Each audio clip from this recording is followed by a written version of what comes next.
What's up, people?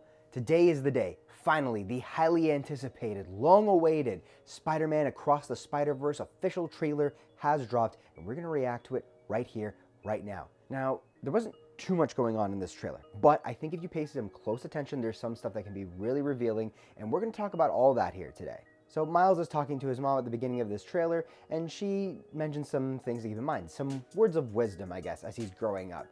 Like, for example, never forgetting where he came from or who he is, to make sure that he is loved and accepted for who he is, and most importantly, not to let anybody tell him who he is. And I actually think that there is a decent amount to take away from that. This is probably the most informational part of the entire trailer that really kind of sets the tone for what kind of movie we're in for.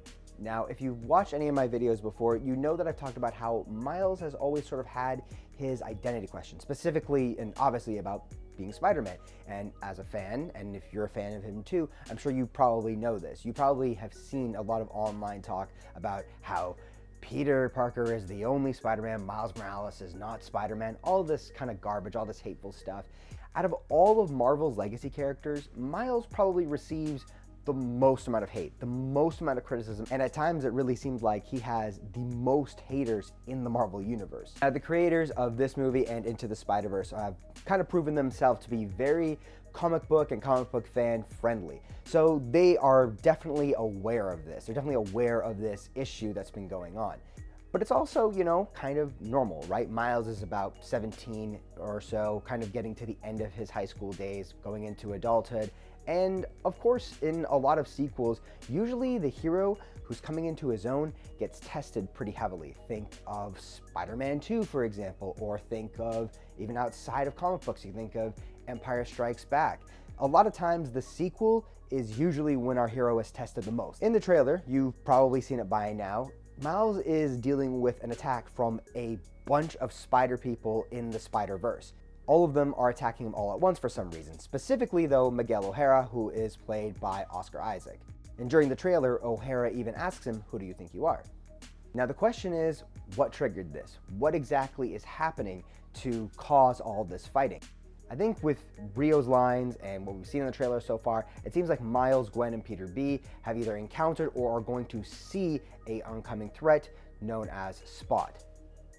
And also given these comments by co-director Kent Powers saying that Spot will be the main villain of the next two Spider-Verse films. Quote, "His ability to open portals across dimensions sets him up perfectly for the Spider-Verse," Powers said. And the spiders that we see attacking Miles in this are in charge of taking care of the Spider-Verse. So there's this dimension crossing villain. They're gonna have some opinions on it, obviously, and I think that's probably where Miles and them clash. But the question is, why are they attacking him so viciously?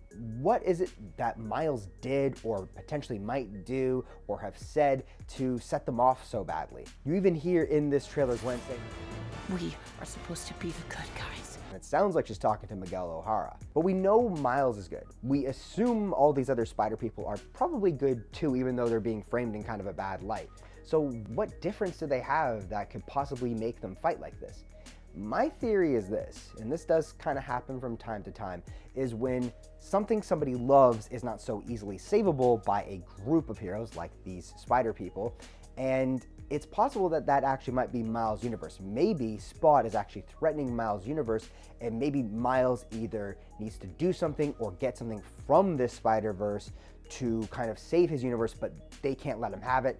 Something like that is probably what I would assume. Now, the other potential theory could be this. Maybe Miles actually is a threat, or maybe he actually did do something bad.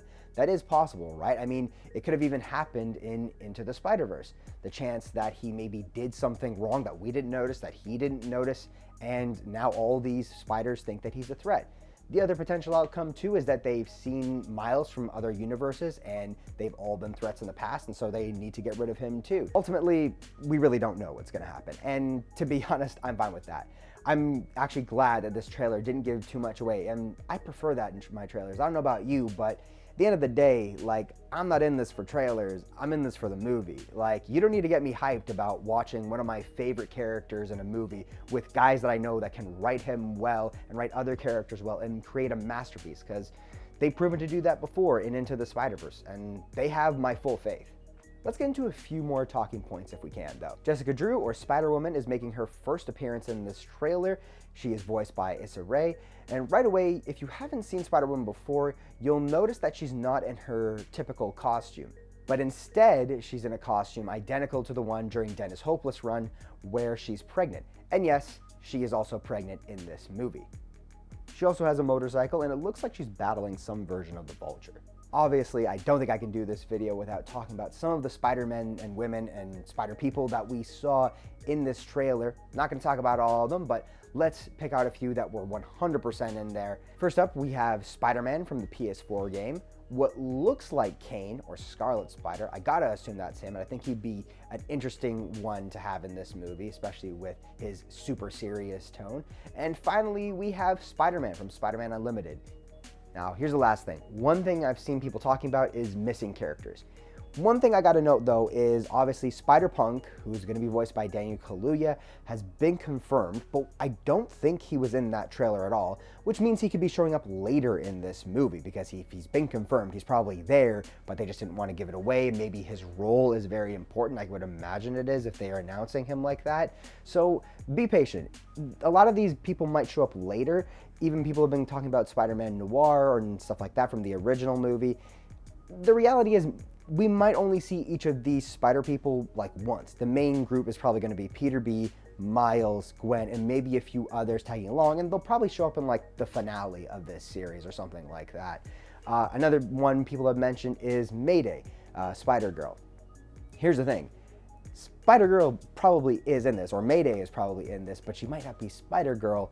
She might just be a baby, because when Peter B first shows up, he actually has a baby carrier. So that's probably her. And obviously, I don't think there's going to be enough time for her to grow up and become Spider-Girl, but there's also a good chance that she shows up in later movies from other dimensions.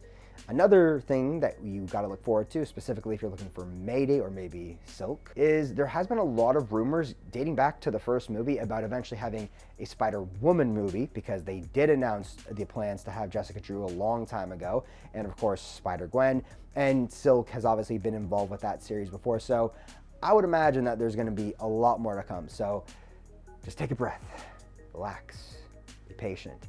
I'm sure they're going to get to it.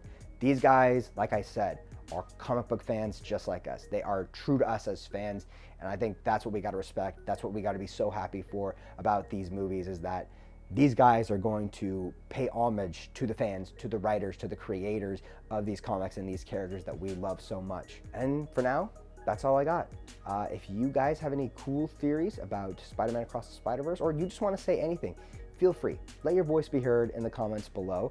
And if you also have any suggestions, any content you ever want me to do, please feel free, let me know. I am not going to say no to you guys. I love making content. And someone actually recently asked me if I would do a review of the Cody Ziglar Spider-Man Miles Morales. His first issue just came out this past week.